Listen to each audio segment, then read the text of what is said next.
Light چلا light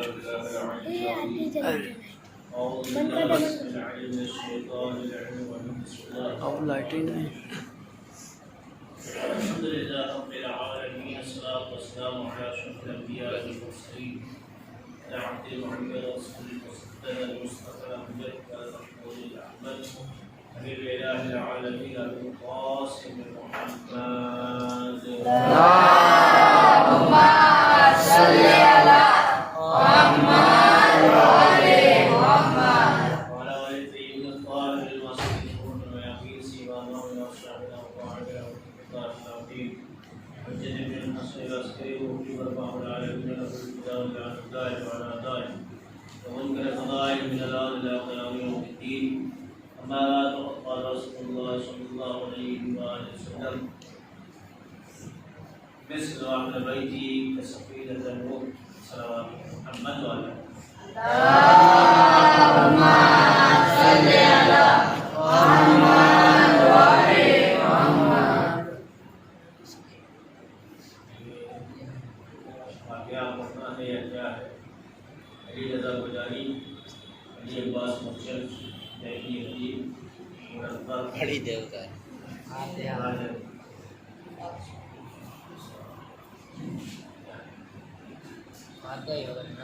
کھڑی دے. واقعہ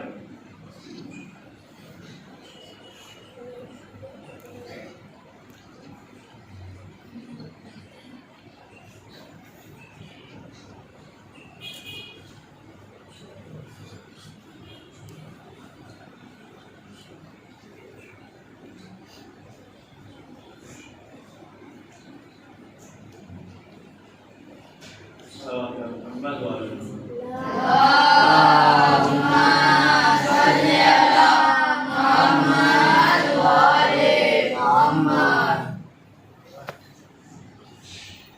ہمیں اس کے کاظم علیہ الصلوۃ والسلام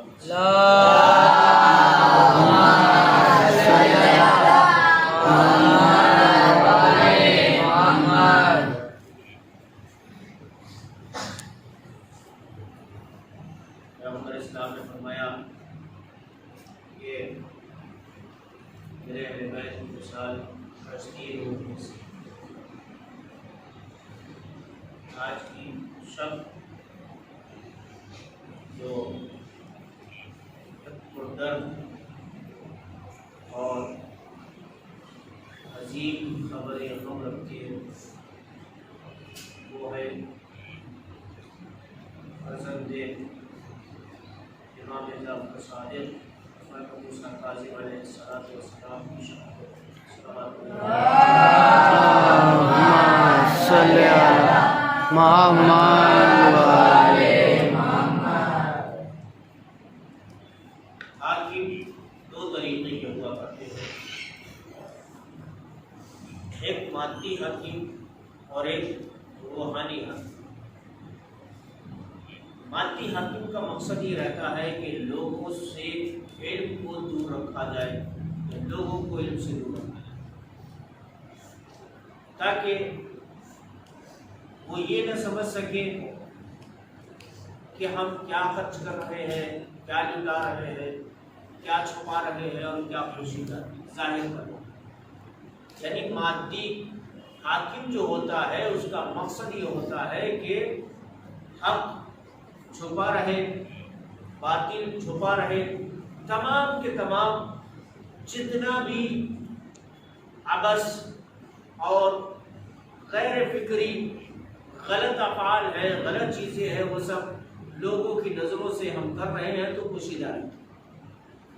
لیکن جو روحانی حاکم ہوتا ہے اس کا مقصد یہ ہوتا ہے کہ لوگ زیادہ سے زیادہ اجاگر ہو سکیں، زیادہ سے زیادہ ان کو علم حاصل کرے، وہ زیادہ سے زیادہ علم کی طرف ان کو رغبت دی جائے، حق کو پہچان سکے، باطل کو پہچان سکے، اچھا کیا ہے، برا کیا ہے، سماج میں ایک اپنی عزت بنا کے رکھے. یہ روحانی حاکم ہوا کرتا ہے. تو ایک زمانہ ایسا تھا کہ جس زمانے میں کافی تعداد میں حکما گزرے، حاکم گزرے. مثال کے طور پہ چھٹے امام جعفر صادق علیہ السلام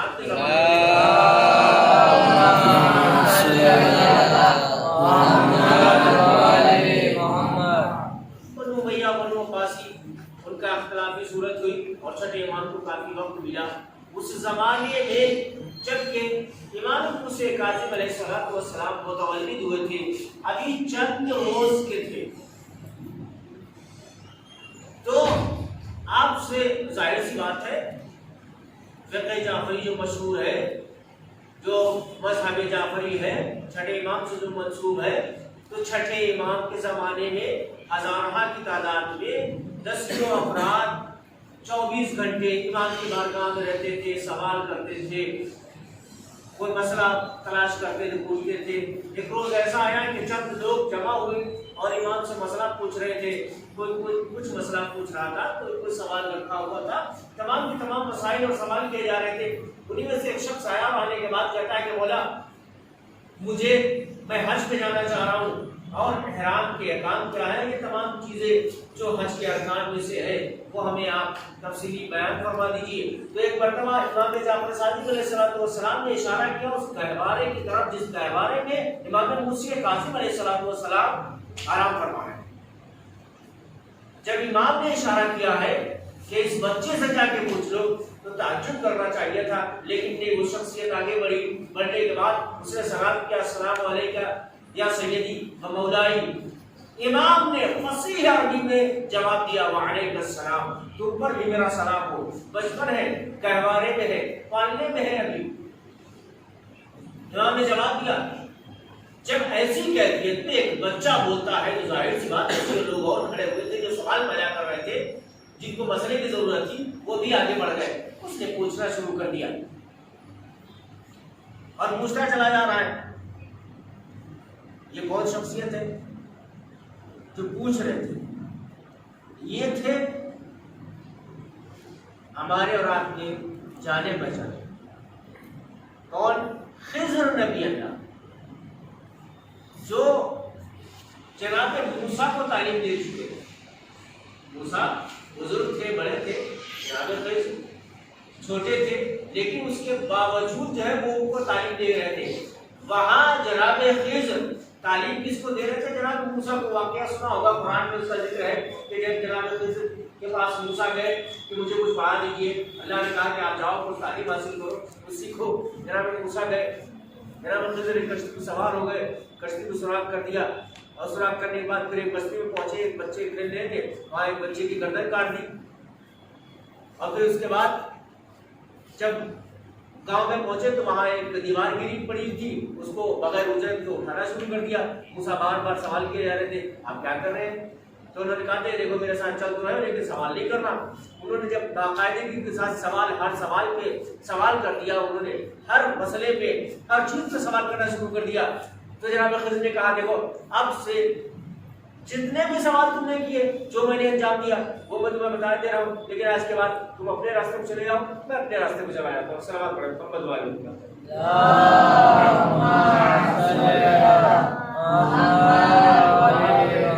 جناب خضر نے تفصیلی طور پہ بتایا کہ وہ 2 یتیم بچوں کی کشتی تھی کہ جس کو بادشاہ وقت لینا چاہ رہا تھا، ہم نے اس کو سراغ کر دیا، اس کو عیب دار سمجھ کے بادشاہ نے چھوڑ دیا۔ پھر اس کے بعد کہا وہ بچہ جو وہاں کھیل رہا تھا اس کو آپ نے تلوار سے کاٹ دیا۔ کہا ہاں وہ آنے والے وقت میں اس کے جو والدین تھے وہ نیک تھے، مومن تھے، یہ ان کو بہکانے والا تھا، اس لیے میں نے اس کو قتل کر دیا۔ کہا اچھا یہ بغیر اجرت کے، بغیر قیمت کی دیوار کو اٹھانا شروع کر دیا اپنے گاؤں میں بستی میں؟ تو آپ نے فرمایا 2 یتیم بچوں کا خزانہ اس دیوار کے نیچے پوشیدہ ہے، چھپا ہوا ہے، اگر یہ دیوار پوری گر گئی تو لوگ اس خزانے کو لے کے چلے جائیں گے، لیکن ہم نے اس لیے اٹھا دی ہے آنے والے وقت میں جب یہ بچے 2 یتیم بچے ہیں بڑے ہو جائیں گے تب یہ دیوار گرائیں گے تو یہ خزانہ جو ان کی ملکیت ہے وہ ان تک پہنچ جائے گا۔ جناب خضر نے کہا کہ موسیٰ بس آج سے ہمارا تمہاری جدائی ہو گئی۔ وہی موسیٰ، وہی خضر جو کبھی کو جناب موسیٰ کو تعلیم دے رہے تھے، آج امام موسیٰ کاظم کے گہوارے کے پاس کھڑے ہوئے سوال کر رہے ہیں کہ مولا ایسی بات ہے، مولا ایسی بات ہے۔ ایک مرتبہ مولا نے فرمایا خضر مسئلہ حل ہو گیا؟ کہا ہاں مولا حل ہو گیا، کل تو ہم جا سکتے ہیں، تشریف لے جا سکتے ہیں۔ صلوات پڑھیں محمد والے۔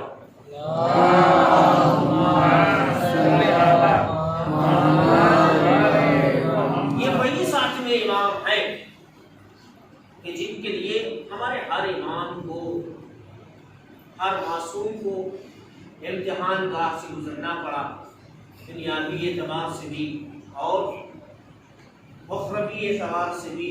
لیکن امام منصوص من اللہ ہوتا ہے، اللہ کی طرف سے آیا ہوا ہوتا ہے، وہ جانتا ہے کہ ہمیں کس موقع محل کے مطابق کیا کرنا چاہیے۔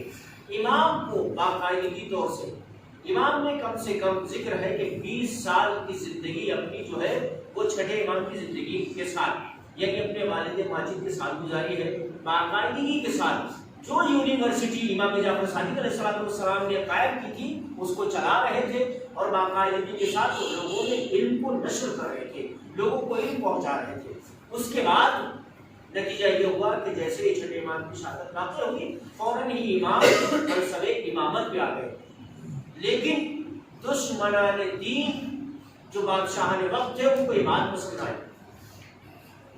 منصور دمالکی جیسا ظالم و سفاک بادشاہ کہ جس نے ہزارہ کی تعداد میں سادات کو تلوار کی گھاٹ اتار دیا، جس نے نہ جانے کتنے زندہ سادات کو تلوار دیواروں میں رکھ کے چنوا دیا، منصور دمالکی اس نے امام کو قید کروا دیا۔ پھر ہادی عباسی، پھر تیسرا بادشاہ، اور اس کے بعد ہارون رشید کے جو وقت آیا ہے، اس نے جو ہے اس قدر مظالم اٹھائے ہیں کہ جس کی کوئی انتہا نہیں ہے۔ ایک قید خانے سے دوسرا قید خانہ، دوسرے قید خانے سے تیسرا قید خانہ، تیسرے قید خانے سے چوتھا قید خانہ۔ امام کو باقاعدگی کے طور سے قید خانوں میں منتقل کیا جاتا ہے۔ امام کی 30 یا 35 سال کی ایج قید خانوں میں گزری۔ امام ہمیشہ ایک دعا کیا کرتے تھے، پروردگارا مجھے تنہائی اختیار کروا دے، میں تنہائی چاہتا ہوں، میں تجھ سے راز و نیاز کرنا چاہتا ہوں۔ قید خانے میں بھی امام علیہ السلام ہمیشہ دعا کرتے تھے، پروردگارا تیرا شکر ہے کہ میرے درمیان تو اور تیرے درمیان میں ہوں، کوئی تیسرا نہیں، تیرا شکر۔ 35 سال کی ایج امام کی قید خانے کی زندگیاں گزر گئی، پوری زندگی امام کی قید خانے کی گزری، ساتھ میں امام کی زندگی۔ آج میں نے خبر سنی تو عجیب سا ایک دکھ سا محسوس ہوا، نہ جانے کی حقیقت ہے یا غلط خبر تھی کہ کاظمین نے امام کاظمین یعنی امام موسیٰ کاظم علیہ السلام اور امام محمد تقی علیہ السلام کے وہاں ایک وسفوٹ ہوا جس میں 8 لوگ جاں بحق ہو گئے اور کچھ لوگ انجرڈ ہوئے، زخمی ہوئے۔ خدا صالحین کو نیست و نابود فرمائے۔ اہل بیت میں تمام دشمنوں کا یہ حقیقت ہے یا نہیں؟ بہرحال بہت صدمہ ہوتا ہے کہ جب اپنوں کی بات، کیونکہ جن کی زندگیاں ایسے ہی گزر گئی، قید خانوں میں گزر گئی، آج بھی لوگ ان کے دشمن بنے بیٹھے، آج بھی چاہتے ہیں کہ اس حسن و زیبائش سے جو قبر تعمیر ہے اس کو مسمار کرنے کی کوشش کی جائے۔ جو ان سے عشق رکھتے ہیں، محبت رکھتے ہیں، ان کو ظلم کے گھاٹ اتارنا چاہتے ہیں۔ ساتھ میں امام کے زمانے میں جب ہارون رشید کے آپ دیکھ لیجئے کہ ایک شیعہ مولا کا چاہنے والا علی ابن یقین جو مولا کے چاہنے والے تھے وزیر قرار پائے بادشاہ کے، تو انہوں نے ایک دن ایک خط لکھا مولا کو، اور اس خط کے ساتھ ایک مسئلہ تھا کہ مولا ہم وضو کا طریقہ کیا ہے آپ صحیح سے ہمیں سمجھا دیجیے۔ پھر اس کے ساتھ کچھ رقم تھی جو امام کے بارگاہ میں بھیجی، امام نے رقم کو لیا، لینے کے بعد اس خط کو واپس کیا اور لکھا کہ تم اہل سنت کا جو طریقہ ہے اس کو اپنا دے، یعنی کان کا مسا کرنا اور اس طریقے سے وضو الٹا کرنا جو ہے، کہا بس یہی تم طریقہ اختیار کرو۔ علی بن یقین کے پاس جب یہ خط پہنچا ہے تو یہ یقین ہو گیا یہ امام کا ہی خط ہے۔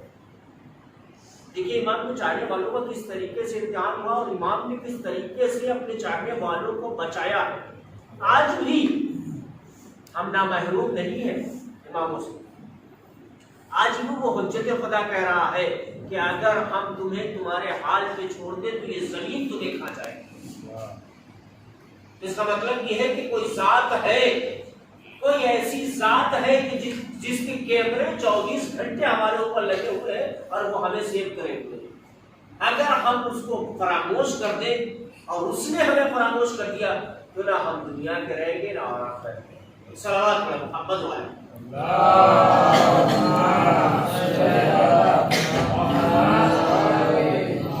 علی ابن یقین نے جب اس خط کو دیکھا تو وہی عمل کرنا شروع کر دیا، اہل سنت کے طریقے سے وضو کرنا شروع کر دیا۔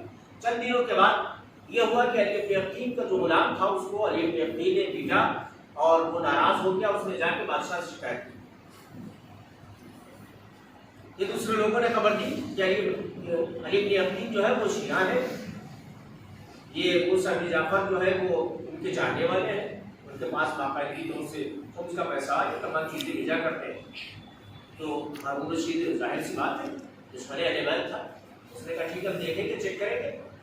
تو اس نے پوشیدہ طور پہ ایک روم میں دیکھا علی ابن یقین پوشیدہ طور پہ نماز پڑھا کرتے تھے، تو دیکھا کہ جب کسی نے کہا کہ بادشاہ نے کہا کہ ہم دیکھنا چاہتے ہیں علی ابن یقین کے بارے میں شکایت آئی ہے کہ وہ شیعہ کی پیروی کرتے ہیں موسیٰ بن جعفر کی، ہم کیسے ان کو آزمائیں؟ اس نے کہا کہ ان کا صرف وضو دیکھو کہ تمام کی تمام چیزیں وضو میں پتہ چل جائے کہ وہ شیعہ ہیں یا اہل سنت سے تعلق رکھتے ہیں کہ ہمارا وضو کرتے ہیں۔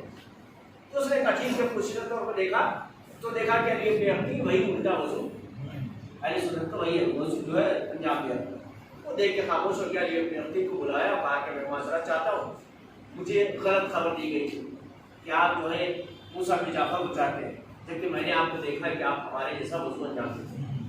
پھر دوبارہ خط آیا امام کے، امام نے کہا تمہارا خطرہ ٹل گیا ہے، اب تم میرے ہی طریقے سے وضو انجام دے سکتے ہو۔ دیکھیں کس طریقے سے امام اپنے چاہنے والوں کی حفاظت کرتے ہیں۔ دوسرا واقعہ علی ابن یقین کا ملتا ہے کہ علی ابن یقین کو ہارون رشید نے ایک اچھا سا لباس دیا تھا، بہت اچھا شاہی لباس دیا تھا۔ علی ابن یقین نے اس لباس کو پیک کر کے اور کچھ امانت کو امام موسیٰ کاظم کی بارگاہ بھیجا۔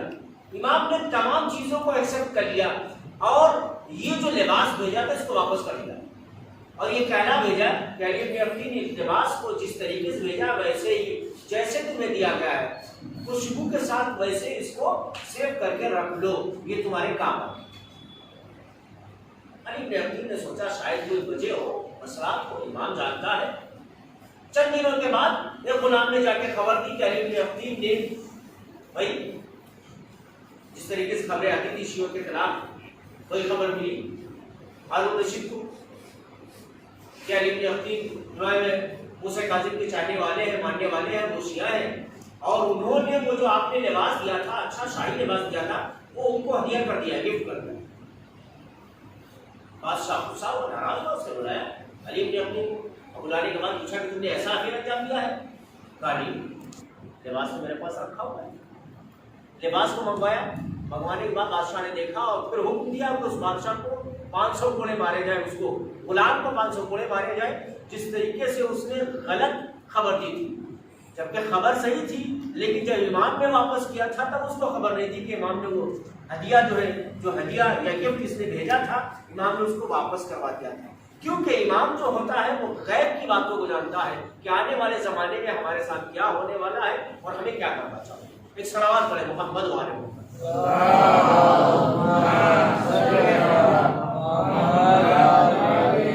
یعنی ہر موقع محل پہ اگر اس زمانے میں امام اپنے شیعوں کی حفاظت کر رہے تھے تو کیا آج ہمارا کوئی محافظ نہیں ہے؟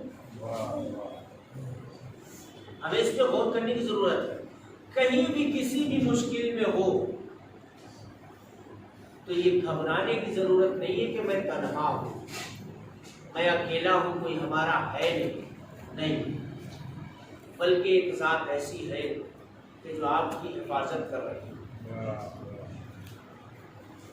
ایسے ایسے مواقع آئے ہیں کہ جن موقعوں پہ ہم خود نہیں سمجھ پائے کہ ہماری مدد کس نے کی ہے، ہمیں سہارا کس نے دیا ہے، بس وہی ذات ہے جس کو آخری حجت امام محمد مہدی آخر الزمان علیہ السلام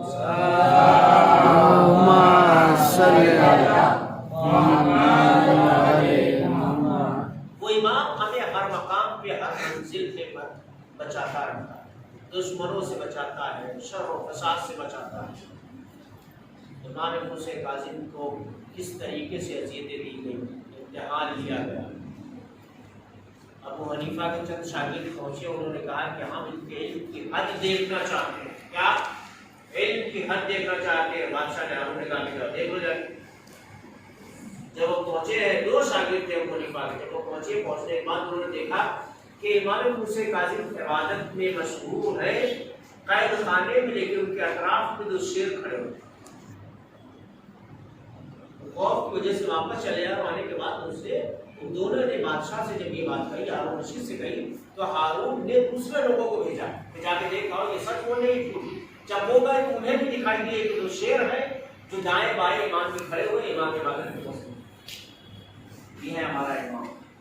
اس نے کہا دیکھو اس خبر کو یہی رکھنا، باہر کسی کو سنانا نہیں، کیونکہ ان کی اہمیت اور اجاگر ہو جائے گی۔ جس کو اللہ اجاگر کرنا چاہے، منصوص من اللہ ہو، اللہ کی طرف سے فکس کیا ہوا معصوم ہو، امام ہو، اس کو بادشاہ ہر وقت کیا نہیں کر سکتے تھے، کوشش کی گئی۔ کہا کہ امام، کوشش کی گئی کہ امام کو قتل کروا دے۔ کتنے لوگوں سے کہا ہارون نے، تو اس سے یہ کہا گیا کہ تم کوئی بہانہ تو رکھو، کیونکہ جب پہلے قید خانے میں گئے تو وہاں پہ جو قید خانے کا مالک تھا اس نے امام کی عبادت کو دیکھ کے امام سے لیٹر لکھا ہارون کو کہ اگر امام کو چھوڑو گے نہیں تو میں ان کو آزاد کر دوں، کیونکہ صبح سے شام تک ان کا یہ دستور رہتا تھا، صبح نماز پڑھنے کے بعد سورج نکلنے کے بعد جو سر سجدے میں جاتا تھا تو ظہر کے وقت اٹھتا، تجدید وضو فرماتے تھے، پھر سجدے میں چلے جاتے تھے، نماز ادا کرنے کے بعد پھر سجدے میں جاتے تھے تو مغرب کے وقت سر اٹھتا تھا۔ اس قدر عبادت گزار موسیٰ کاظم تھے، کیونکہ دعا کی تھی پروردگار مجھے وقت دے کہ میں زیادہ سے زیادہ تیری عبادت کروں۔ تو کیسے قتل کریں؟ دوسرے کے قید خانے میں، پہلے بصرہ میں، پھر بغداد میں، اور جب آخر میں تھک ہار گیا تو ایک ایسے قیدی کو لگایا ایمان کے پیچھے جس کا نام تھا سندی بن شاہد، جو مسلمان نہیں تھا بلکہ یہودی یا مجوسی کہا جاتا ہے۔ کسی بھی مسلم نے امام کو اذیت نہیں دے پائی، تو اس سے جو کہا جاتا تھا امام کو ویسے ہی اذیت دیتا۔ ایک شخص آیا عیسیٰ بن جعفر کے پاس، دوسرا قید خانے میں جو عیسیٰ بن جعفر تھے انہوں نے چھوڑ دیا، مولا بچانے والے تھے، ان سے کہا کہ یہ قید خانے میں چادر کیسی بنی؟ اس نے کہا یہ چادر نہیں، غور سے دیکھو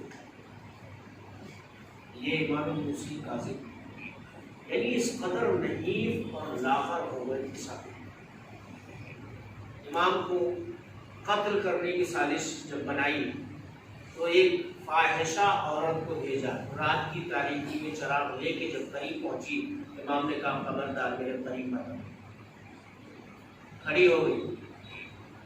امام نے کہا، اس نے کہا کہ آپ کیا مجھ سے محبت نہیں کرنا چاہتے ہیں، مجھے نہیں چاہتے ہیں کہ میں آپ سے قریب ہو جاؤں؟ امام نے ایک مرتبہ اشارہ کیا آسمان کی طرف، اس کی آنکھوں کے پردے کھلے، اس نے دیکھا کہ آسمان تک بلکہ یہاں تک اس کی نگاہیں جنت تک پہنچی۔ اس نے دیکھا کہ حور و غلمان استقبال امام موسیٰ کاظم میں کھڑے ہوئے ہیں، اور اس سے کہیں زیادہ حسین و جمیل حوریں ہیں جو امام کے استقبال کے لیے کھڑی ہوئی ہیں آداب مجالہ میں۔ وہاں سے آواز آتی ہے، کیا سمجھتی ہے؟ تو حسین و جمیل ہے، خوبصورت ہے؟ نہیں، ہم کتنے ہی عرصے سے اپنے امام کا انتظار کر رہے ہیں کہ ہمارے پاس ہے۔ امام نے کہا کہ تو اگر ایسی کوئی نیت رکھتی ہے تو اس میں کوئی فائدہ نہیں ہے۔ گھبرا کر اس کے دل میں ایمان کی محبت پیدا ہو، کہا مولا میں چاہتی ہوں کہ آپ کی اتباع کریں، کلمہ پڑھیں۔ مولا نے فرمایا شرط یہی ہے کہ تم گناہوں سے باز آئے، آج کے بعد گناہ نہ کرو۔ بعض روایات میں ہے کہ وہ پوری رات امام کے پیچھے عبادت کرتی اور امام نماز پڑھتے ہوئے، صبح میں جب اس کنیز خدا کو نکالا گیا تو امام کی رڈا اس کے دوست میں تھی، سر جھکا ہوا تھا۔ غلام نے چاہا کہ ہاتھ پکڑ لے، کہا خبردار مجھے چھونا نہیں، کیونکہ میں اب ایک پارسا عورت ہو چکی ہوں۔ بعض روایات میں ہے کہ چند دنوں کے بعد اس کا انتقال ہوا۔ لاکھ کوشش کی کہ امام کو اس طریقے سے کہیں نہ کہیں ہنسا کے اور ان کو اذیت دی جائے، زہر دیا جائے۔ کافی مرتبہ زہر دیا گیا لیکن امام کو بڑے اثر نہ ہوا۔ لیکن امام کب تک برداشت کرے؟ ایک دن وہ آیا کہ سندی بن شاہد کو اس ہارون ملعون نے کھجور میں زہر لا کر دیا کہ یہ امام کو کھلا دو۔ عزیزو، آج کی شب حقیقت میں امام رضا علیہ السلام اور معصوم القم سلام اللہ علیہ جو ہے دنیا کو اپنے بابا کے لیے امام کو زہر دیا گیا۔ امام تڑپنے لگے، بے چین ہونے لگے۔ جب آپ کا انتقال ہو گیا، آپ شہادت پا گئے، تو گواہ کے طور پہ چند لوگوں کو لا کے ہارون رشید نے دکھایا کہ دیکھو یہ اپنی موت سے مرے ہیں، ہم نے انہیں مارا نہیں ہے، کہیں کوئی نشان نہیں۔ بہت کوشش کی چھپانے کی، اور آخر نتیجہ یہ ہوا کہ بغداد کے پل پہ لا کے لاشیں کو ڈال دیا گیا۔ تصور شرط ہے کہ جس کی 18 بیٹے ہو، 19 بیٹیاں، کوئی جنازے پہ رونے والا نہیں تھا۔ امام موسی کاظم کا جنازہ بغداد کے پل پہ پڑا تھا۔ عجب نہیں کہ سیدہ کہ اپنے بالوں کو بکھیر کے آواز، اے میرے لال موسی کاظم، میں سیدہ تجھے رونے کے لیے آئی ہوں۔ ایک مرتبہ روایتوں میں ہے کہ آج کی شب میں امام رضا مدینے میں تھے تو بہنوں نے دیکھا کہ صحن خانہ میں آ کے امام رضا زار قطع ہو رہے۔ بہنوں نے پوچھا کہ بھیا کیا بات ہے؟ جب نہیں کہ معصوم قم ہو، انہوں نے سوال کیا ہو کہ بھیا کیوں کریا کر رہے؟ کہا بہن آج میں یتیم ہونے والا ہوں، میرا بابا مجھ سے رخصت ہو رہا ہے۔ عزیزو، امام موسی کاظم کا جنازہ بغداد کے پل میں پڑا ہوا ہے، آواز دی جا رہی ہے رافضیوں کا امام مر گیا ہے، کوئی اس کو لے کے جاؤ۔ عزیزو، چند شیعوں کو جب پتا چلا سر و سینہ پیٹتے ہوئے آئے، امام موسی کاظم کا جنازہ اٹھایا، دشمنان سے لے جانے کے بعد بعض روایت میں ہے 500 درہم کا کفن دیا گیا۔ جب میں امام موسی کاظم کو اپنے جد یاد آ گئے ہو کہ مجھے 500 درہم کا کفن دیا گیا، ارے میرا مظلوم امام کربلا کی ریتی میں ہے، چوتھے امام آتے ہیں اپنے بابا کو قبر میں رکھتے، بابا تمہارا بیٹا اتنا مجبور ہے کہ تمہیں کفن بھی نہیں دے سکتا، تمہیں غسل بھی نہیں دے سکتا۔ امام موسی کاظم کو سپرد کاظمین کر دیا گیا۔